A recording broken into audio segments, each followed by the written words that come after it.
Hey everyone, so recently we have released a new functionality of minimum stock level and maximum stock level. So what exactly is this? Let me brief you. So earlier you used to see that the minimum stock level and maximum stock level, which was defined in your inventory on item, that was not as per the store.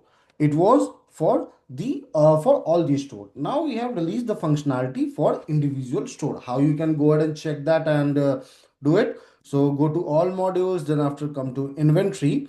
Now once you will come in inventory, I will simply just open one of the item. Now after opening the item, scroll a little below. Right hand side you will see the minimum stock levels.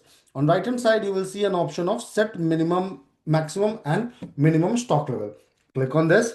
Now here what you can do, you will get all the stores here. I can simply just set the minimum and maximum stock level for multiple store. Like let me quickly just go ahead and set for these two stores. I will just update it and please check. Once I updated it, the minimum stock level is updated now. I can simply just go ahead and check that, and accordingly the alert and remaining functionality will work.